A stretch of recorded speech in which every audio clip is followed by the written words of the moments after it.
Un message de Prem Rawat à des enseignants, des étudiants et leurs familles, et à 2 générations d'artisans de la paix à l'occasion de la Nordic Peace Conference de 2012. Aujourd'hui, j'aimerais vous parler de la paix.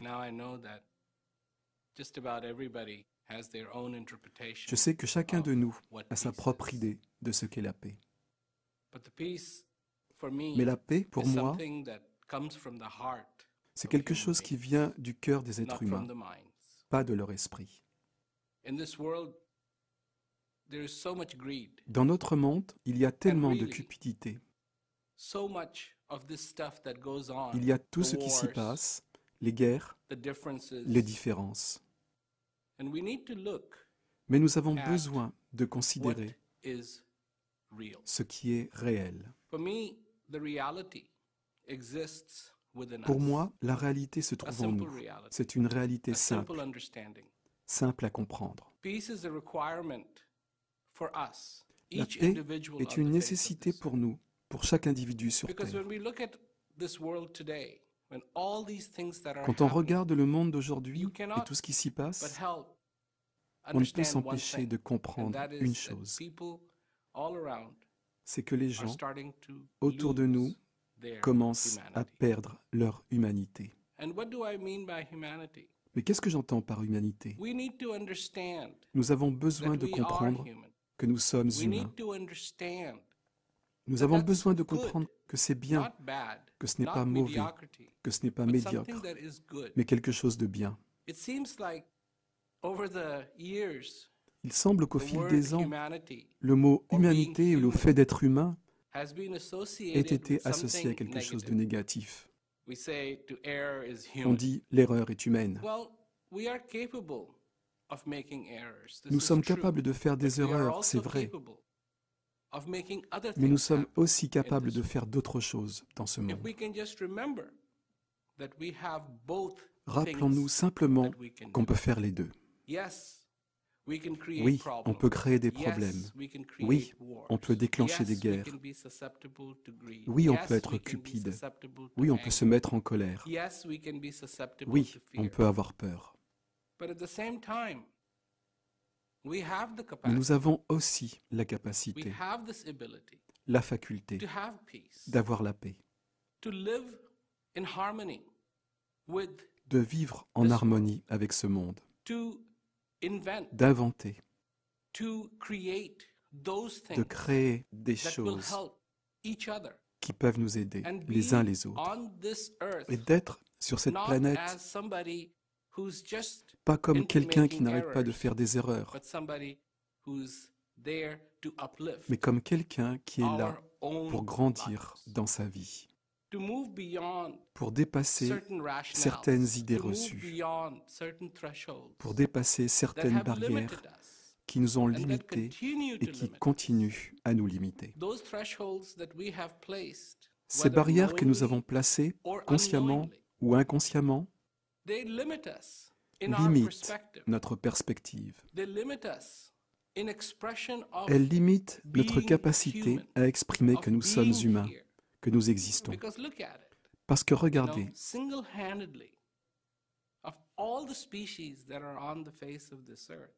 nous sommes la seule espèce parmi toutes celles qui existent sur Terre qui est en train de détruire la planète où elle vit. Oui, il y a une multitude d'idées.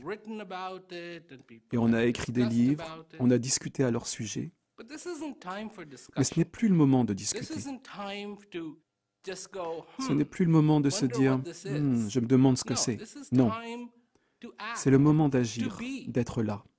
Et par où est-ce que cela commence? Cela commence par chaque personne. Cela commence par nous. Par nous.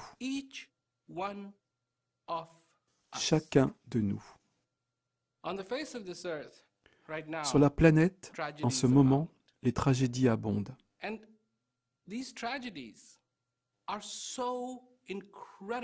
Et ces tragédies ne sont absolument pas nécessaires. Nous ne savons plus voir la valeur des autres êtres humains sur Terre. Tout est compartimenté. Le bien, le mal, le vrai, le faux. Au nom de la religion, les gens se battent. C'est inconcevable. Comment est-ce possible? Parce que les religions parlent de paix. Elles parlent de choses merveilleuses. Mais on les prend comme prétexte pour s'entretuer. Alors qu'on devrait respecter la vie, on considère qu'elle est insignifiante. Comment est-ce arrivé?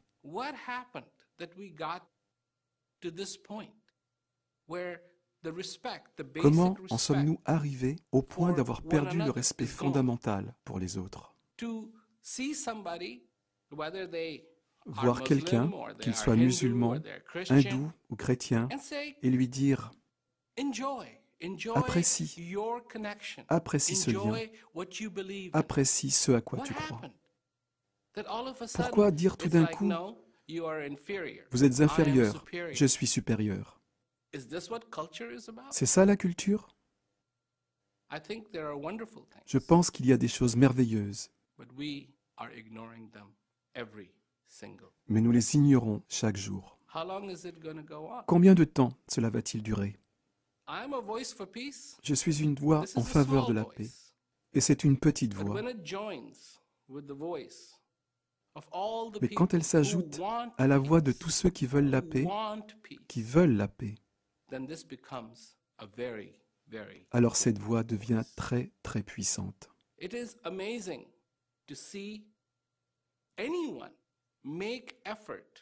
C'est fantastique de voir quelqu'un faire l'effort et demander « Que puis-je faire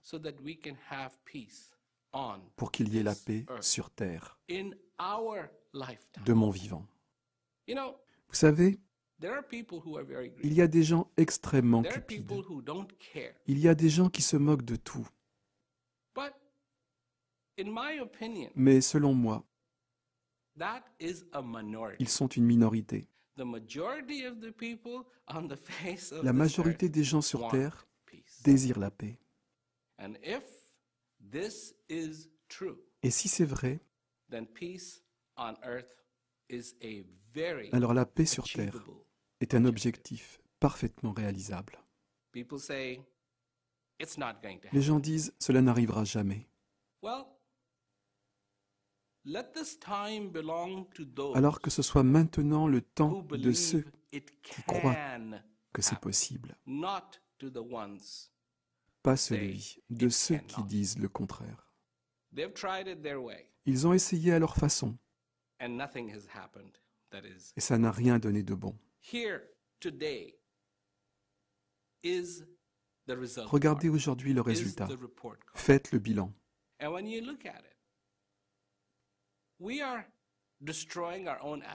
Ce qu'on voit, c'est qu'on est en train de détruire notre atmosphère, détruire notre planète.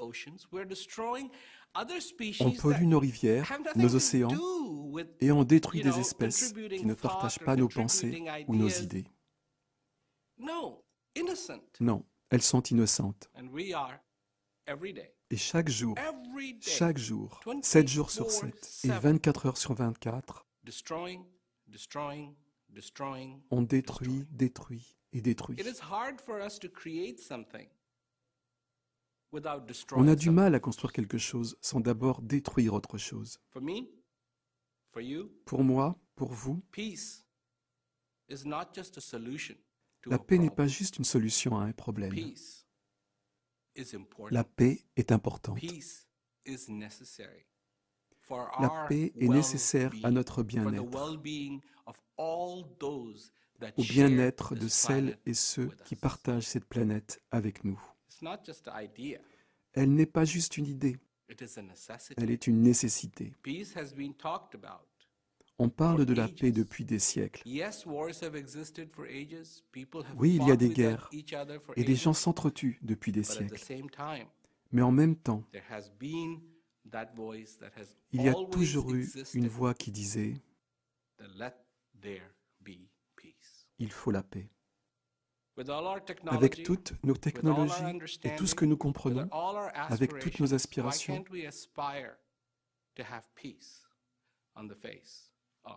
pourquoi ne pas aspirer à connaître la paix sur la terre? J'ai une petite histoire. La voici.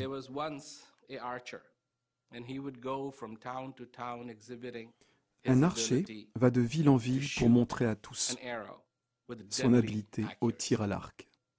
Et quand il montre toute son habileté, les gens applaudissent, ce qui lui procure une grande satisfaction. Un jour, alors qu'il tire à l'arc, il entend une voix dans la foule,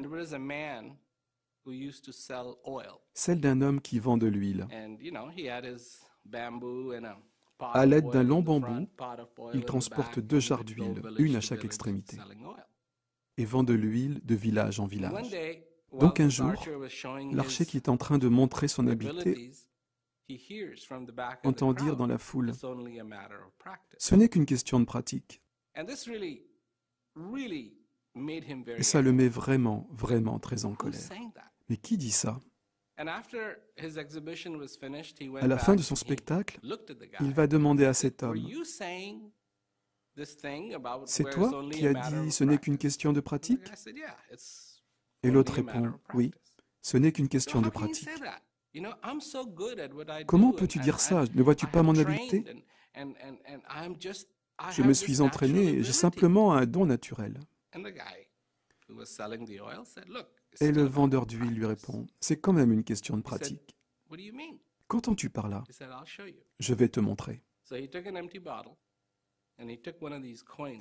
Il prend une bouteille vide, une pièce de monnaie trouée, il la pose sur le goulot de la bouteille, se saisit d'une grande jarre d'huile qu'il transporte et commence à verser de l'huile par le trou de la pièce dans la bouteille sans en perdre une seule goutte.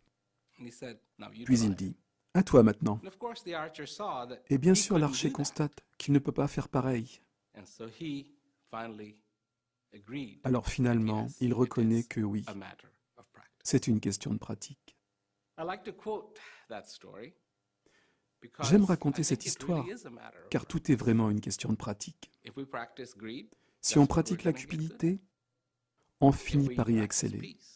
Si on pratique la paix, on finit par y exceller. Si on pratique la colère, on finit par y exceller. Si on pratique les différences, on finit par y exceller. Si on pratique la compassion pour les autres, où est passée la compassion? La compassion, on finit par y exceller. Quand on voit les gens qui habitent cette planète, on a envie de leur demander, que pratiquez-vous? Voir des gens intéressés par la paix, qui veulent pratiquer la paix, qui veulent pratiquer la compassion,